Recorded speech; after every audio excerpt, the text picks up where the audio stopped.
I'd like to get your thoughts on Mayor Tim Shadbolt. In my experience, Oh, he's fancy always asking me that question. yeah. He's always been a supportive influence for me. I remember back in high school when I went in and interviewed him on his stance on nuclear-free movement back in the day and his involvement in protests and things. Cool. And in 2017, he was a guest at my or at the opening night of a photography exhibition I was in charge of over on Don Street there. So more recently, there's been quite a lot of comments in the media about his performance. What are your general thoughts on this, and what was your experience like working with the mayor?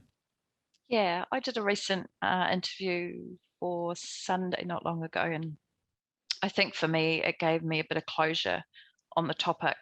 Um, I love Sir Tim. Um, I have the utmost respect for him. He's got incredible qualities, and he's honest and open and upfront, and um, he's actually quite a character. I could sit there and listen to his stories for hours and hours and never get bored. I've never really heard his worship speak badly or illy of anyone. I remember having a meal after council one night, and there was quite a bit of food, not too much, but I remember him saying to me, we're lucky enough and fortunate enough to be having this food, this kai. Others are out in the community, you're wondering when the next meal's coming from. Like he's got a real sense of people at heart, and I think that's why he's been in all the things that he's done were always about improving things for the better of people.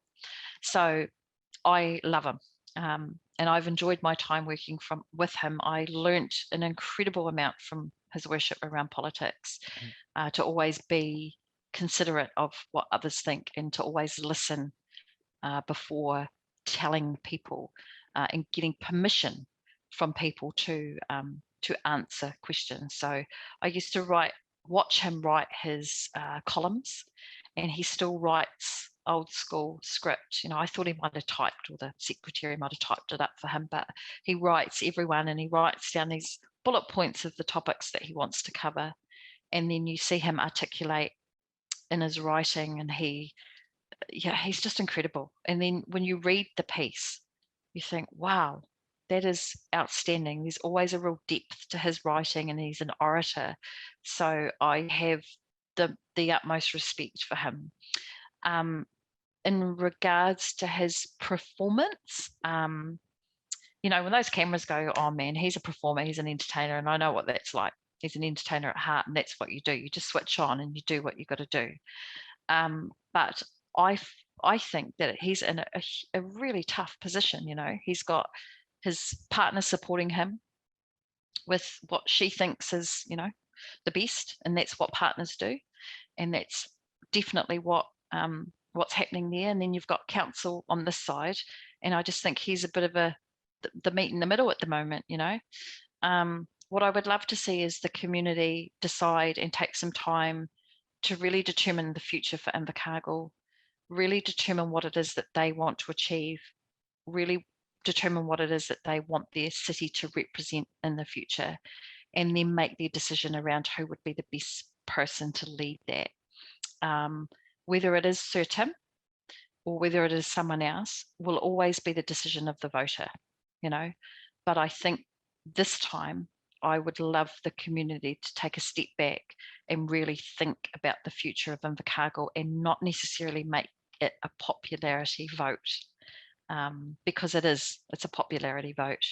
I would love to see our community really take time to think about their next mayor, the qualities of the mayor, how they are going to, promote and take our city forward for the next 3 to 6 years. What qualities they have and attributions they have to ensure that those relationships with central government are strong, to ensure they've got the leadership style to bring the elected members together, to make sure that they deliver a long-term plan and do it in a way where the community, they get some community trust back. Like our community doesn't care what we fight and squabble about. They just want to see progress. They want to be able to know that their city is progressing forward so that they aren't in a position where they may have to leave. It's pretty simple. Exactly. Well, yeah, Yeah. really, really interesting insights there, and I really thank you for your time talking about your work in social development, your current role, women in leadership, and the future of Invercargill as well. It's been Thanks, Sam. really really enjoyable to chat, and yeah. I love a good yarn, mate, and I'm very passionate about it, but I tend to get quite excited and emotive. But thank you for your time. Congratulations on the mahi that you're doing. You're Thank doing you. some really cool stuff. You should be very proud of yourself. Thank you. Ka kite. Cool. So I'll finish recording there.